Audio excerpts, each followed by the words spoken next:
À partir de la puberté, l'homme commence à produire des gamètes, les spermatozoïdes. Cette production, appelée spermatogenèse, est quantitativement très importante. Plusieurs centaines de millions de spermatozoïdes sont fabriqués chaque jour. C'est dans les testicules que la spermatogenèse a lieu. Ces organes sont constitués de tubes séminifères pelotonnés. La spermatogenèse commence par la division de cellules souches appelées spermatogonies. Elles forment des spermatocytes. Chaque seconde, des milliers de spermatocytes sont formés. Leur production est permanente.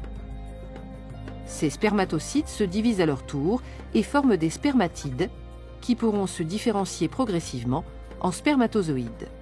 Il faut 72 jours pour qu'un spermatozoïde soit constitué. L'ensemble de ces phénomènes a lieu dans les tubes séminifères. Les spermatogonies se trouvent en périphérie et plus les divisions et la différenciation en spermatozoïdes progressent, plus les cellules migrent vers le centre du tube. Lorsque les spermatozoïdes sont formés, ils se détachent de la paroi interne du tube et sont expulsés vers l'épididyme par des contractions du testicule où ils seront stockés. Une hormone sécrétée dans le sang par certaines cellules du testicule, les cellules de Leydig, est indispensable pour que la spermatogenèse se déroule dans les tubes séminifères. Cette hormone, appelée testostérone, est libérée dans le sang à concentration globalement constante. La sécrétion de testostérone par les cellules de Leydig est contrôlée par le cerveau, en particulier par le complexe hypothalamo-hypophysaire. Situé à la base du cerveau, il comporte l'hypothalamus et l'hypophyse. L'hypothalamus sécrète une hormone, la GnRH, qui stimule directement l'hypophyse. Cette petite glande sécrète alors dans le sang deux hormones appelées FSH et LH.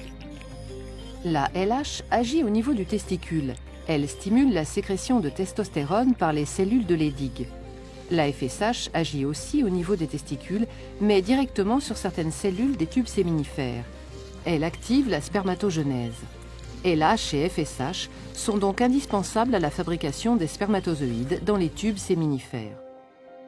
En permanence, la testostérone sécrétée par les testicules dans le sang agit aussi au niveau du complexe hypothalamo-hypophysaire.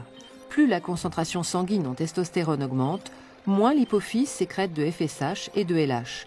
Au contraire, si la concentration en testostérone diminue, l'hypophyse sécrète une quantité accrue de LH et de FSH.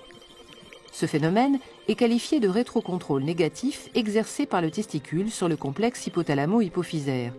Il permet une régulation permanente de la concentration des hormones dans le sang, établie grâce à un dialogue constant entre le cerveau et le testicule.